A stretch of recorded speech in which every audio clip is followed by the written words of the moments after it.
Good morning प्यारे दोस्तों, कैसे हैं आप लोग। उम्मीद करते हैं कि आप लोग अच्छे होंगे, खुश होंगे, स्वस्थ होंगे और मस्त होंगे। यार दोस्तों, चूंकि कल आप लोगों का क्या है, होली है और ये बहुत ही महत्वपूर्ण त्योहारों में से क्या है, एक है।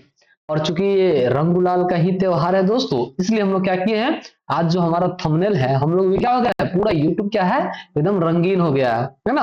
और चलिए हम लोग क्या करते हैं, अपने सेशन को शुरुआत करते हैं। लेकिन उससे पहले आपको बता दें, जो लोग अभी तक इस यूट्यूब को चैनल को सब्सक्राइब नहीं किए हैं तो वो सब्सक्राइब कर लीजिए। और at the rate dear exams one को, ये आप तैयारी के लिए BPSC, SSC, Bihar SSC, Bihar शिक्षक भर्ती के लिए और अन्य सभी प्रकार के कॉम्पिटेटिव एग्जाम्स के लिए भी आप इसको देख सकते हैं। ठीक है दोस्तों, तो चलिए हम लोग एक सीरीज स्टार्ट किए थे और ये सीरीज नंबर 4 है, जिसको हम लोग किस नाम से जानते हैं, रिवीजन सीरीज के नाम से। ठीक है, और ये सभी लोग देख सकते हैं, जितने भी लोग कॉम्पिटेटिव एग्जाम्स का तैयारी कर रहे हैं वो सभी लोग क्या कर सकते हैं, देख सकते हैं। तो चलिए दोस्तों, ये तो खैर अपना लोग है, आप जानते होंगे। और इसमें आप अपने आप को परख भी सकते हैं कि आप कितना पानी में है ना। चूंकि आप इतना दिन पढ़े हैं तो आपको पता होना चाहिए कि हाँ आप क्या पढ़े हैं। क्योंकि ये क्या है, आपका एक जस्ट लाइक टेस्ट सीरीज भी हो गया, रिवीजन सीरीज भी हो गया। और दोस्तों ये चूंकि हम लोग क्या कर रहे हैं, सिर्फ अभी सामाजिक अध्ययन का है, और ये चूंकि बीपीएससी 4.0 के लिए भी है और सभी लोग के लिए है। ठीक है, आप सीटेट वाले भी देख सकते हैं, सीटेट पेपर 2 वाले देख सकते हैं, डीएलएड एंट्रांस वाले भी देख सकते हैं दोस्तों। ठीक है, और यहाँ पे क्या है, बिल्कुल सटीक हम कोशिश करेंगे इसमें करने का। ठीक है दोस्तों, तो चलिए बिना देर किए हम लोग क्या करते हैं, सीधे अपने क्वेश्चन नंबर 1 की तरफ बढ़ते हैं। चलिए दोस्तों, चूंकि आपको पहले ही कहे हैं कि चूंकि होली का समय आने वाला है, होली कल ही है, तो इसलिए आज ही आप सभी को बहुत बहुत होली की ढेर सारी शुभकामनाएं। और इसीलिए हम क्या किए हैं, आप लोग के लिए दोस्तों क्या किए हैं कि जितना भी आपका स्लाइड होगा पूरी तरह से रंगीन होगा। ठीक है, चलिए तो क्वेश्चन नंबर पहला देखते हैं दोस्तों। क्या है कि जब भी अपने आप को, जब आपको टेस्ट करना हो तो आप इसको क्या कर सकते हैं, इसको पॉज करके आप पहले खुद से आंसर देने का आकलन कीजिए, और उसके बाद चूंकि हम तो आंसर बताएंगे ही, तो आप उस आंसर को मैच कर सकते हैं। तो चलिए क्वेश्चन नंबर 1 में कहा दोस्तों कि भारत में पर्यावरण संरक्षण अधिनियम कब पारित किया गया था।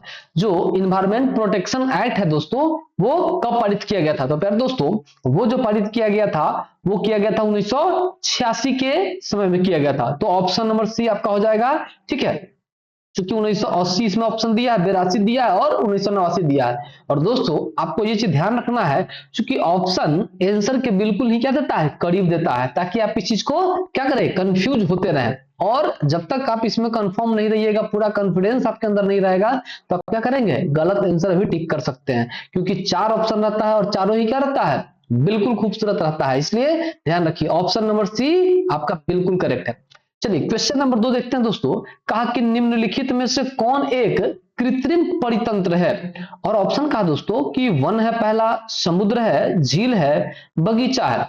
तो प्यारे दोस्तों, यहाँ पे कृत्रिम शब्द का उपयोग किया गया है। कृत्रिम मतलब आर्टिफिशियल, मतलब वैसा इकोसिस्टम जो किसी आदमी के द्वारा बनाया गया हो। मतलब वो गॉड गिफ्टेड नहीं हो, वो नेचुरल नहीं हो, बस क्या हो, आर्टिफिशियल हो। तो 4 ऑप्शन दिया है, इस चारों में कौन सा हो जाएगा दोस्तों।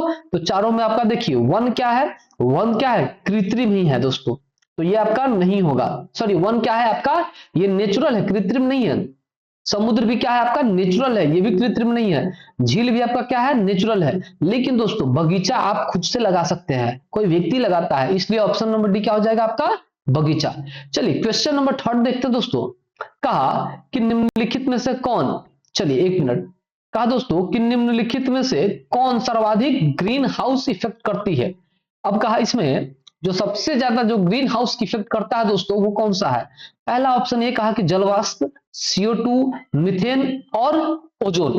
तो दोस्तों इसमें जो है आपका जो वाटर वेपर जो होता है दोस्तों, वो सबसे ज्यादा क्या करता है, ये ये ग्रीन हाउस को सबसे ज्यादा इफेक्ट करता है दोस्तों। और इसमें ये वाटर वेपर कहां पे है, जलवाष्प, ऑप्शन नंबर ए में है। तो 3 का ऑप्शन नंबर ए आपका क्या हो जाएगा, बिल्कुल करेक्ट हो जाएगा दोस्तों। ठीक है, चलिए नेक्स्ट क्वेश्चन देखते हैं, क्वेश्चन नंबर 4। कहा कि भारत के मुख्य भूमि का दक्षिणतम बिंदु है, कौन सा है। तो दोस्तों आप इस चीज को मत भूलिएगा, क्योंकि आपको हम, जब आप लोग कंटिन्यू इस वीडियो को अगर जो लोग देख रहे होंगे उनको पता होगा कि अपने सर के ऊपर में क्या होता है, नॉर्थ होता है, नीचे में साउथ हो गया इसके जस्ट अपोजिट में, और राइट साइड में ईस्ट होता है, और लेफ्ट साइड में वेस्ट होता है। और दोस्तों यहाँ पे क्या कहा, दक्षिणतम बिंदु, मतलब कि सबसे नीचे दक्षिण का, यहाँ का बात कर रहा है दोस्तों, यहाँ का है ना। तो इसमें कौन सा हो जाएगा, आपको पता है दोस्तों कि इसमें कौन सा हो जाएगा, कन्याकुमारी। ठीक है, ऑप्शन नंबर आपका बी बिल्कुल सही हो जाएगा। चलिए क्वेश्चन नंबर 5 में देखते हैं, कहा कि भारत में किस प्रकार का वन सर्वाधिक भाग में पाया जाता है, मतलब सबसे ज्यादा एरिया में भारत में कौन सा ऐसा वन है जो पाया जाता है। ऑप्शन ने कहा कि उष्णकटिबंधीय सदाबहार वन, उष्णकटिबंधीय पर्णपाती वन, पर्वतीय वन और मैंग्रोव वन। तो क्वेश्चन नंबर 5 में क्या हो जाएगा दोस्तों, उष्णकटिबंधीय पर्णपाती वन जो है वो भारत में सर्वाधिक वन में पाया जाता है। भारत के जो सर्वाधिक वन में पाया जाने वाला जो है दोस्तों वो उष्णकटिबंधीय पर्णपाती वन है, ऑप्शन नंबर बी। चलिए क्वेश्चन नंबर 6 तक देखते हैं दोस्तों, कहा कि निम्नलिखित कथनों में से, चलिए एक मिनट दोस्तों, कहा कि निम्नलिखित कथनों में से कौन सही है, हिमालय के पश्चिमी भाग की अपेक्षा पूर्वी भाग में अधिक विविधता पाई जाती है। मतलब कहा कि पश्चिमी भाग की अपेक्षा क्या है, पूर्वी भाग में अधिक विविधता पाई जाती है। ठीक है, और ये क्या है दोस्तों, ये बिल्कुल करेक्ट है, ये सही है। कहा कि हिमालय के पश्चिमी भाग की अपेक्षा पूर्वी भाग की अधिक चौड़ाई अधिक है, जो कि ये नहीं है। मतलब केवल एक सही हो जाएगा, इसलिए अब केवल एक इसमें क्या है, ऑप्शन ए में ही है, इसलिए क्या हो जाएगा, ऑप्शन नंबर ए बिल्कुल करेक्ट हो जाएगा। क्वेश्चन नंबर 6 का ए हो जाएगा दोस्तों।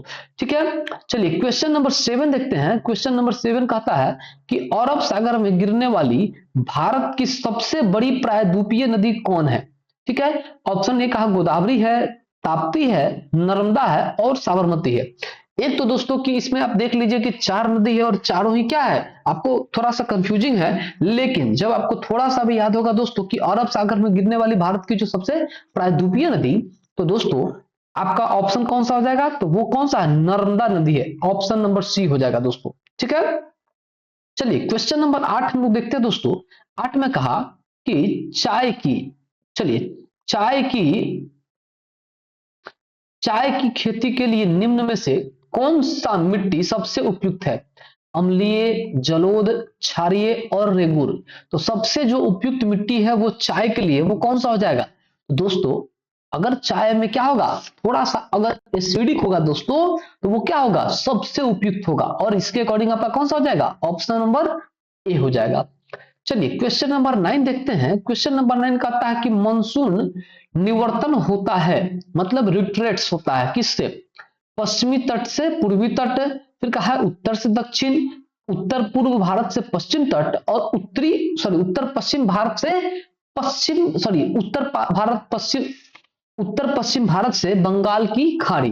ठीक है, यहां पे थोड़ा सा कंफ्यूजन है, खैर कोई नहीं। चलिए क्वेश्चन नंबर 9 में जो है दोस्तों वो ऑप्शन नंबर आपका डी क्या हो जाएगा, बिल्कुल करेक्ट हो जाएगा, क्योंकि मानसून जो है दोस्तों वो उत्तर पश्चिम भारत से बंगाल की खाड़ी की तरफ जाता है। फिर है क्वेश्चन नंबर 9 में है आपका, क्वेश्चन नंबर 9 में कहता है दोस्तों कि वेनेजुएला कहाँ की राजधानी है। ठीक है, अब देखिए वेनेजुएला की राजधानी कहाँ है, तो कहा काराकस, बेलग्रेड, मस्कट और काहिरा। तो दोस्तों जो वेनेजुएला का राजधानी है दोस्तों, कहा वेनेजुएला कहाँ का राजधानी है, राजधानी कहाँ है, तो कहाँ का है, तो काराकस, ऑप्शन नंबर ए। जो वेनेजुएला का राजधानी है दोस्तों वो काराकस है। ठीक है, चलिए नेक्स्ट देखते हैं। नेक्स्ट क्वेश्चन कहा दोस्तों कि निम्नलिखित में से कौन सुमलित नहीं है, और बार बार कहते हैं दोस्तों कि जो कहे नहीं है उस पर ज्यादा ध्यान देना है। ठीक है, चलिए कहा भारत चक्रवात, चीन टाइफून, ऑस्ट्रेलिया बिल्ली और अमेरिका बागियो। दोस्तों अमेरिका का जो बागियो है वो क्या है, सुमेलित नहीं है। ठीक है, तो क्वेश्चन नंबर 11 का आपका कौन सा हो जाएगा, 11 का डी हो जाएगा। चलिए क्वेश्चन नंबर 12 में कहा दोस्तों कि कोरल रीफ या प्रवाल भित्ति मुख्यतः कहां पाई जाती है, कहा विषुवत रेखा के पास, ध्रुवीय क्षेत्र के पास, कर्क एवं मकर रेखा के बीच, ठंडे समुद्री तट के पास। और दोस्तों ये जो है कर्क रेखा और मकर रेखा के बीच में, यार दोस्तों आप जानते होंगे कि कर्क रेखा, मान लीजिए कि ये ऐसा रहता है पृथ्वी, और ये जो ऊपर में 23.5 डिग्री होगा दोस्तों, ये क्या हो जाएगा, ये आपका कर्क रेखा हो जाएगा, और 23.5 डिग्री, और यहाँ पे जो नीचे में हो जाएगा दोस्तों 23.5 डिग्री, वो कौन सा हो जाता है, तो मकर रेखा हो जाता है। ठीक है, और इसी के बीच में क्या होता है, ये मुख्यतः जो कोरल रीफ या प्रवाल भित्ति होता है यह पाया जाता है। ठीक है, चलिए क्वेश्चन नंबर आपका 13 कहता है दोस्तों कि एक मिनट दोस्तों, चलिए कहा कि स्वर्ण सिंह समिति का संबंध है। ठीक है, और ऑप्शन का है मूल अधिकारों से, नीति निर्देशक तत्व से, मूल कर्तव्यों से, और मूल अधिकारों तथा मूल कर्तव्य दोनों से। दोस्तों ये जो स्वर्ण सिंह समिति का जो संबंध है दोस्तों, वो आपको किससे है, तो वो आपका मूल कर्तव्यों से संबंधित है। ठीक है, और यहाँ पे एक और क्वेश्चन बहुत ही महत्वपूर्ण है दोस्तों, कहा कि नीति निर्देशक तत्व, तो ये कहां से लिया गया है दोस्तों, तो ये भाई साहब आपका कहां से, आयरलैंड से लिया गया है। ठीक है, चलिए क्वेश्चन नंबर 14 देखते हैं। क्वेश्चन नंबर 14 में कहा कि न्यायोचित एवं मानवीय कार्य दशाओं तथा मातृत्व सहायता के लिए उपबंध संविधान के किस अनुच्छेद में किया गया है। चलिए दोस्तों, एक चीज आप जानते होंगे दोस्तों कि इसी से थोड़ा सा रिलेटेड हम आपको बता दें कि गांधी जी का जो सपना था दोस्तों कि ग्राम पंचायत का निर्माण हो, और वो जो किस अनुच्छेद में है, तो वो अनुच्छेद 40 में वर्णित किया गया है ग्राम पंचायत का उल्लेख। ठीक है दोस्तों, और ये जो है मातृत्व सहायता का है, वो भी ठीक क्या है दोस्तों, आपका 40 के बस दूसरा भाग है। ठीक है, मतलब आप ऐसे याद रख सकते हैं कि 40 नंबर पे क्या है, आपका पंचायती राज व्यवस्था का उल्लेख किया गया है, और ठीक 42 में क्या है दोस्तों, आपका मातृत्व सहायता के लिए ये किया गया है। मतलब कोई ऐसी महिला जो प्रेग्नेंट हो, तो उसमें क्या है, सरकार का सहायता करना ही एकदम उचित है। और ये अनुच्छेद 52 ये चीज को मतलब सरकार का ये जिम्मेदारी है कि उस महिला का क्या करे, सहायता करे।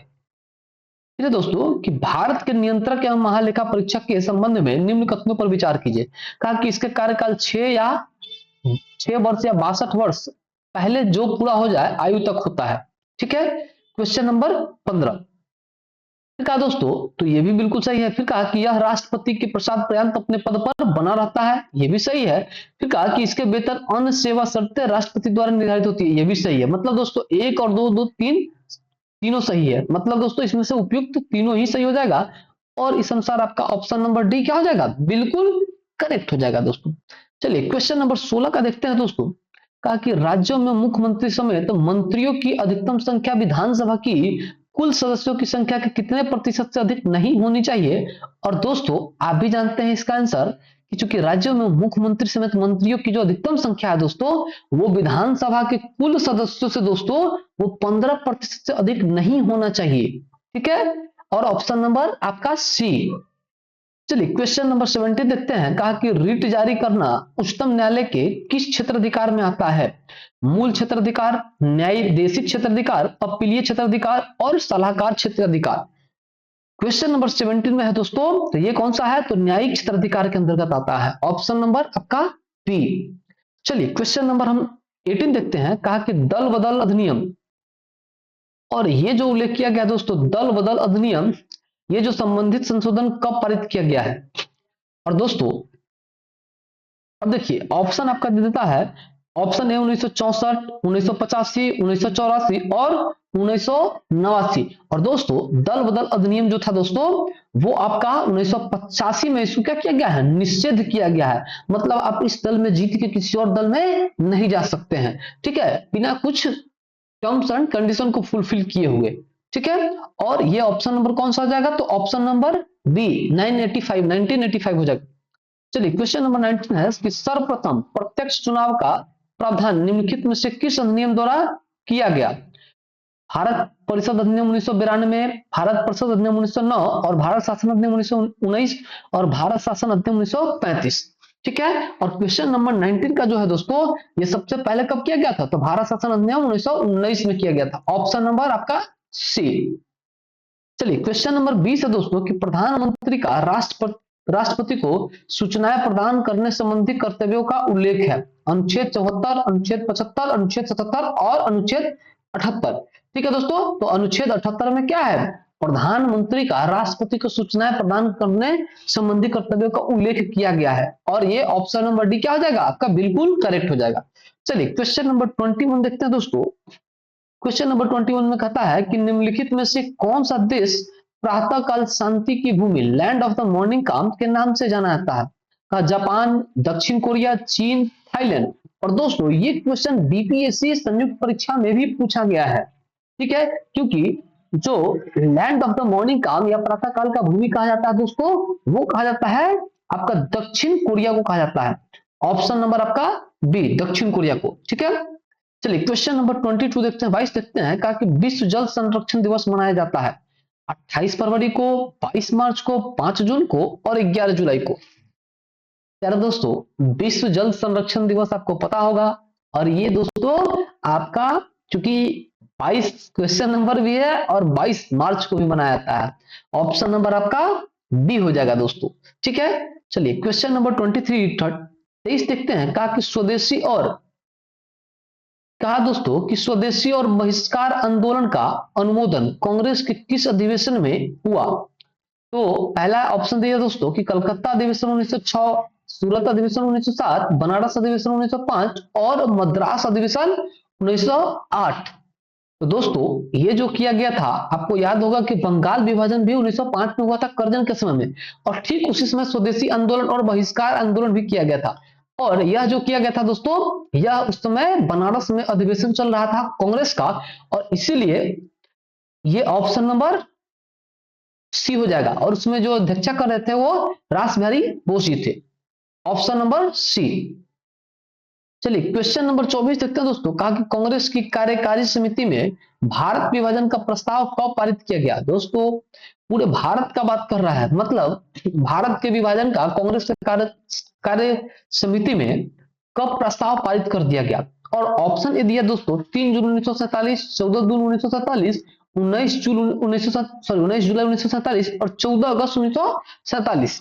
तो दोस्तों आप एक चीज समझ लीजिए कि 24 का, चूंकि ये जुलाई अब अगस्त एक दिन पहले तो हुआ नहीं होगा, है ना, स्वाभाविक है कि थोड़ा सा ये भी अटपटा लग रहा है, लेकिन दोस्तों ये दोनों थोड़ा सा एप्रोप्रिएट लग रहा है, मतलब कि इस दोनों में से भी कोई टिक कर सकते हैं, लेकिन ये जो हो जाएगा दोस्तों आपका एग्जैक्ट में 14 जून 1947 को आपका हो जाएगा। ऑप्शन नंबर आपका बी।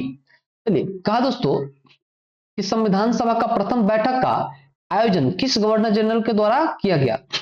जो संविधान सभा का प्रथम बैठक हुआ था वो कौन से गवर्नर जनरल के द्वारा किया गया था?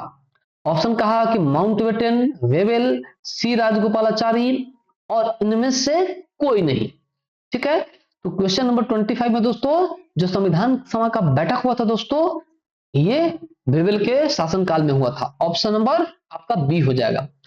चलिए क्वेश्चन नंबर 26 का था दोस्तों कि मंगल पांडे ने प्रथम भारतीय स्वतंत्रता संग्राम की शुरुआत की और इसके उपरांत ब्रिटिश सरकार द्वारा उन्हें कब फांसी दी गई?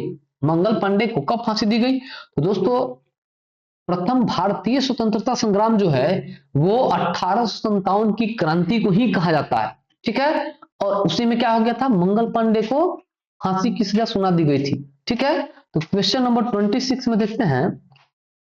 चलिए क्वेश्चन नंबर ऑप्शन ए कहा दोस्तों कि 29 मार्च 1857, 2 अप्रैल 1857, 8 अप्रैल 1857 और 21 मार्च 1857।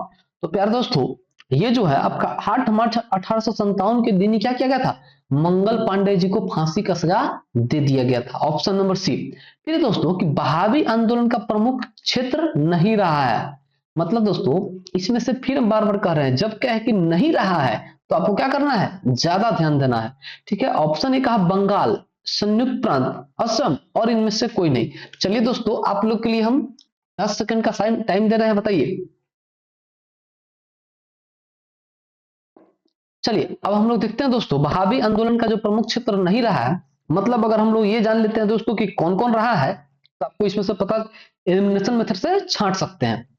मतलब दोस्तों कि बंगाल रहा है, संयुक्त प्रांत भी रहा है, मतलब एक असम जो है दोस्तों ये नहीं रहा है, और चूंकि ये सब था तो ये ऑप्शन नहीं होगा और यही आपका क्या हो जाएगा, सही हो जाएगा।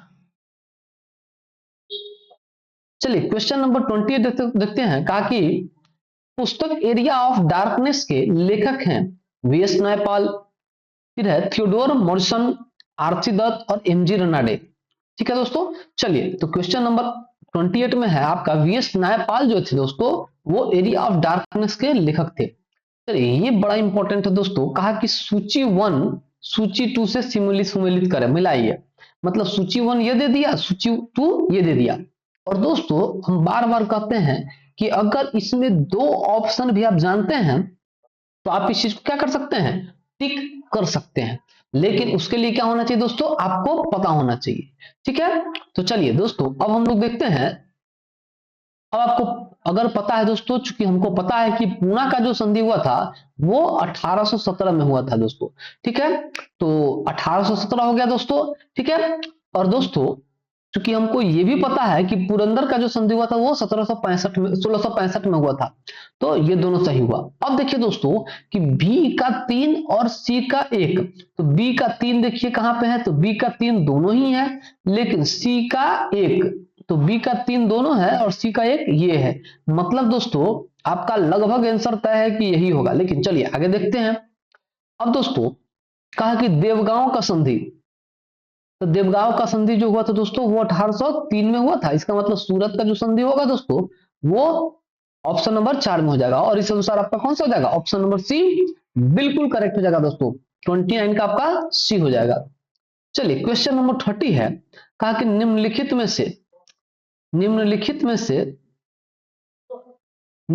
से किस ग्रंथ से गुप्त काल के बारे में जानकारी मिलती है। कहा मृच्छकटिकम, मुद्रा राक्षस, गार्गी संहिता और रजतरंगिणी। चलिए दोस्तों आप लोग के लिए 10 सेकंड का समय देते हैं, थोड़ा सा इसके बारे में जान लीजिए।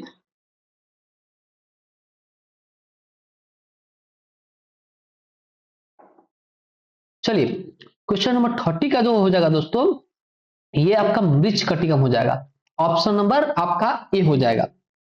चलिए क्वेश्चन नंबर 31 देखते हैं दोस्तों। कहा कलिंग शासक खारवेल किस धर्म का अनुयायी था। ये खारवेल का बात कर रहा है दोस्तों, कहा कौन से धर्म का ये अनुयायी था, बौद्ध धर्म का, जैन धर्म का, हिंदू का, सिख का। मतलब दोस्तों इसमें 4 धर्म दे दिया है और कहा कि कलिंग शासक जो खारवेल थे वो किस धर्म के अनुयायी थे। तो प्यारे दोस्तों खारवेल जो थे वो एक्चुअली जैन धर्म के अनुयायी थे, ठीक है। और ऑप्शन नंबर आपका बी हो जाएगा दोस्तों। चलिए क्वेश्चन नंबर 32 है, कहा कि भीतरी स्तंभ अभिलेख किस शासक से संबंधित है। तो समुद्रगुप्त से, स्कंदगुप्त से, चंद्रगुप्त द्वितीय से, चंद्रगुप्त प्रथम से। और दोस्तों चूंकि भीतरी स्तंभ जैसे ही कहे तो ये स्कंदगुप्त से आपका संबंधित हो जाएगा, ऑप्शन नंबर आपका बी बिल्कुल करेक्ट हो जाएगा। कहा दोस्तों कि दक्षिण भारत में स्थित कैलाशनाथ मंदिर किस शासक के द्वारा निर्मित है। जो कैलाशनाथ मंदिर है दोस्तों वो कौन से शासक के द्वारा निर्मित है। और ऑप्शन दिया दोस्तों, कहा कि चोल शासक, पल्लव शासक, राष्ट्रकूट शासक और चालुक्य शासक। इसमें पल्लव शासक का जो है दोस्तों उन्हीं के द्वारा यह निर्मित किया गया है, ठीक है। दक्षिण भारत में जो कैलाश मंदिर है वो पल्लव शासक के द्वारा निर्मित है और ऑप्शन नंबर आपका बी हो जाएगा। चलिए क्वेश्चन नंबर 34 देखते हैं। कहा कि सिकंदर की मृत्यु के बाद भारत ने अपनी गर्दन से दास्ता का जुआ उतार फेंका, साथ ही अपने गवर्नरों की हत्या कर दी। इस मुक्ति युद्ध का नायक सेंड्रोकोटस था। चंद्रगुप्त के विषय में यह किसने लिखा था। कहा प्लूटार्क ने, एरियन ने, जस्टिस ने और डायोडोरस ने। तो दोस्तों जैसे ही कहेगा कि चंद्रगुप्त के बारे में तो 2 व्यक्ति का अहम नाम आता है, एरियन का और जस्टिन का। लेकिन दोस्तों ये जो सेंटेंस कहा गया है वो कहा गया है किसके द्वारा, तो एरियन के द्वारा कहा गया। ऑप्शन नंबर आपका बी हो जाएगा, एरियन। चलिए क्वेश्चन नंबर 35 है, कहा कि ध्वनि की प्रभाव मानव के मस्तिष्क में संवेदन कितने समय तक रहता है। दोस्तों ये साइंस का क्वेश्चन है और ये बड़ा प्यारा सा क्वेश्चन है, क्योंकि दोस्तों ये बहुत कम समय तक रहता है। और आप लोग जानेंगे कोई भी, जैसे इसका कहने का मतलब ये है कि अगर कोई व्यक्ति आपसे बात कर रहा है तो उसका कोई भी बात आपके कान पे कितना समय तक रहता है। जैसे हम ही बोल रहे हैं तो क्या आपको कितना देर तक ये सुनाई दे रहा है, कितना देर तक आपके कान तक ये रहता है। चलिए दोस्तों तो ये जो आपका रहता है वो मात्र 1/10 सेकंड तक रहता है, मतलब ऑप्शन नंबर आपका बी हो जाएगा दोस्तों। चलिए क्वेश्चन नंबर 36 है, ताकि नेत्र में प्रवेश करने वाले प्रकाश की मात्रा का नियंत्रण निम्न में से किस अंग के द्वारा किया जाता है। कॉर्निया, कोरोइड, रेटिना और आइरिस। और दोस्तों वो जो किया जाता है नेत्र में, जो अब कई बार देखते होंगे दोस्तों कि अगर आप बाइक चला रहे हैं तो क्या होता है कि अचानक बाइक का बहुत ज्यादा ही रोशनी आपके आंख पे रिफ्लेक्ट होता है और कुछ समय के लिए आपको आंख से ऐसा लगता है कि कुछ नहीं दिखाई देगा। लेकिन आप देखेंगे कि थोड़ा देर के बाद क्या होता है, आपको कुछ ना कुछ स्पष्ट दिखने जैसे लगता है ना। और वो क्या होता है दोस्तों, जैसे कि कोई भी अगर गाड़ी का लाइट आपके आंख पे अगर 100% पड़ता है, तो उसको जितना आपके आंख को जरूरत है उस चीज को बैलेंस करने का जो काम करता है दोस्तों, वो उस व्यक्ति, उसका नाम क्या कहते हैं, उसी को कहते हैं आइस। ऑप्शन नंबर आपका डी हो जाएगा। चलिए क्वेश्चन नंबर 37 कहता है दोस्तों कि रक्त की अशुद्धियां किस अंग के द्वारा छनती है। तो प्यारे दोस्तों वो छान के ही क्या होता है, जस्ट लाइक यूरिनल के द्वारा निकलता है ना। और ऑप्शन दिया, कहा कि फेफड़ा, वृक्क, यकृत और हृदय। तो दोस्तों वो जो है वो किडनी के द्वारा ही, जानते नहीं है आप लोग, सुने होंगे ना कि किडनी फेल हो गया और इसके लिए क्या किया जाता है, डायलिसिस करवाया जाता है। मतलब जैसे ही किडनी फेल हो जाएगा ना दोस्तों, तो उसका ब्लड क्या हो जाएगा, पूरी तरह से शुद्ध नहीं छान पाएगा और उसके लिए डायलिसिस करना पड़ता है, ताकि डायलिसिस के माध्यम से उसको छान के और जो ब्लड है, जो प्योर ब्लड है, उसको हार्ट के माध्यम से पूरे बॉडी में क्या करे, उसको संचरित करे। और बाकी जो आपका जो बेकार पदार्थ है उसको यूरिनल के माध्यम से, पेशाब के रास्ते से उसको बाहर कर दिया जाता है। और ये होता है किसके द्वारा, ये फंक्शन है किडनी के द्वारा दोस्तों। ऑप्शन नंबर आपका बी। चलिए क्वेश्चन नंबर 38 कहता है कि रक्त का कितना प्रतिशत भाग प्लाज्मा होता है। और दोस्तों अगर भगवान न करे कि कभी आप लोग के साथ ऐसा हो, लेकिन कभी अगर आपको कोई डॉक्टर कहे कि हाँ प्लाज्मा का जरूरत है, 2 यूनिट प्लाज्मा का जरूरत है ना, तो उस कंडीशन में क्या होता है दोस्तों कि आप अगर 1 यूनिट ब्लड देते हैं, 1 यूनिट ब्लड का मतलब होता है दोस्तों लगभग 300 ग्राम के आसपास में। और जब उस ब्लड, जितना आप ब्लड देंगे उसका लगभग 55% के आसपास में क्या होता है, आपका प्लाज्मा होता है दोस्तों। ठीक है, और उस प्लाज्मा को जस्ट लाइक, आपको कैसा कहें, जस्ट लाइक जेल जैसा होता है। ठीक है, जो जेल देखते हैं ना, जेल वो हल्का पतला सा होता है, जैसे आप शहद जैसा दिखता है ना, तो वैसा ही होता है प्लाज्मा। और दोस्तों इस अनुसार क्या हो जाएगा, आपका 55 से 60% तक आपका होता है। ऑप्शन नंबर आपका सी। चलिए क्वेश्चन नंबर 39 कहा कि यह कि एक पौधे पर पुष्पन होने के लिए उत्तरदायी हार्मोन है। ठीक है, मतलब फ्लोरिंग होने के लिए ऑक्सीजन कहा, जिब्रेलिन कहा, साइटोकाइन कहा और फ्लोरिजोन जीन कहा। ठीक है, और दोस्तों ये जो है एक पौधे पे जो फ्लोरिंग के लिए होता है वो होता है फ्लोरिजीन होता है। ठीक है, ऑप्शन नंबर आपका डी। चलिए क्वेश्चन नंबर 40 है कि इंद्रधनुष किसके कारण होता है। प्रावर्तन के कारण, अपवर्तन के कारण, प्रकीर्णन के कारण, प्रावर्तन व अपवर्तन के कारण। पर दोस्तों इंद्रधनुष जो होता है वो प्रावर्तन और अपवर्तन दोनों के कारण ही होता है। और आप देखे होंगे दोस्तों कि इंद्रधनुष में क्या होता है, 7 रंग होता है, जिसको क्या बोलते हैं, विजियोर बोलते हैं। ठीक है, ऑप्शन नंबर आपका डी हो जाएगा। चलिए क्वेश्चन नंबर 41 कहता है कि एक ही पदार्थ के अणुओं के बीच कार्यकारी आकर्षक बल को क्या कहा जाता है। यार दोस्तों असंजक बल, गुरुत्वाकर्षण बल, नाभिकीय बल और ससंजक बल। तो दोस्तों कहा कि एक ही पदार्थ के अणुओं के बीच कार्यकारी आकर्षक बल को क्या कहा जाता है। और दोस्तों इसी को कोहेसिव फोर्स भी कहते हैं और ससंजक बल भी बोलते हैं। ऑप्शन नंबर आपका डी हो जाएगा। चलिए क्वेश्चन नंबर 42 का दोस्तों कि किसी अभिक्रिया में भाग लेने वाले पदार्थ क्या कहलाते हैं। प्रतिफल, अवकारक, अभिकारक, ऑक्सीकारक। और दोस्तों 4 ऑप्शन दिया है क्वेश्चन नंबर 42 का।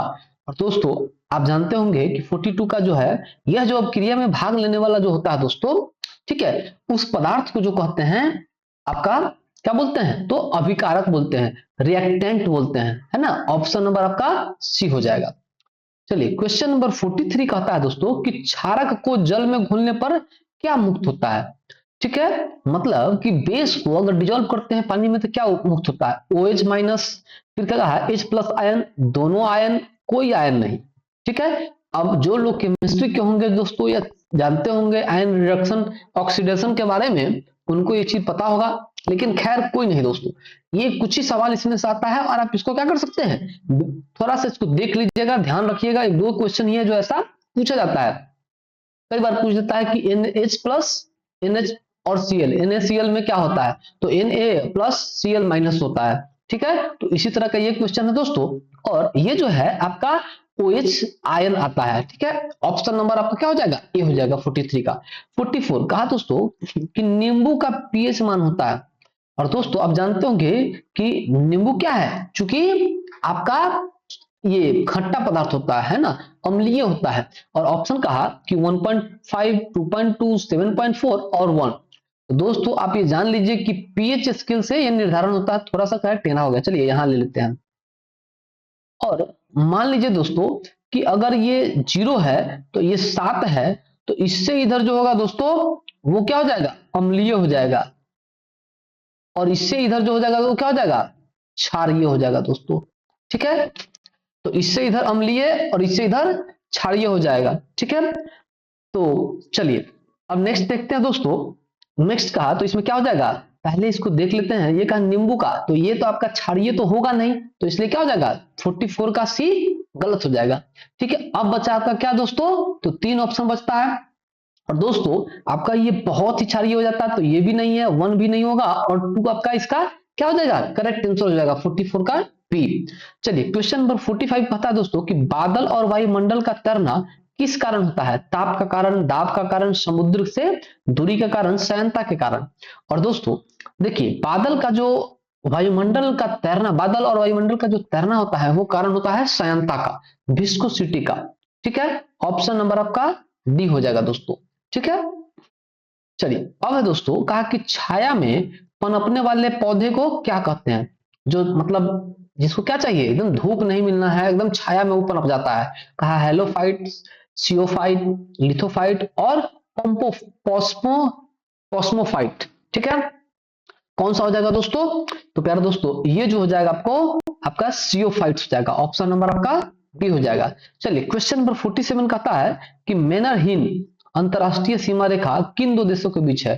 यार दोस्तों मैनरहीन कहाँ है, तो अगर आपको ये चीज देखना होगा दोस्तों, कहा कि रूस और फिनलैंड, रूस और चीन, रूस और अलास्का, रूस और स्विट्जरलैंड। मतलब दोस्तों ये चीज तो कंफर्म है कि एक तो रूस के साथ होगा ही होगा, है ना, लेकिन फिर भी कौन सा होगा, तो रूस और फिनलैंड क्या होता है, मैनरहीन के ये जो रेखा है रूस और फिनलैंड के बीच का होता है, 47 का ए।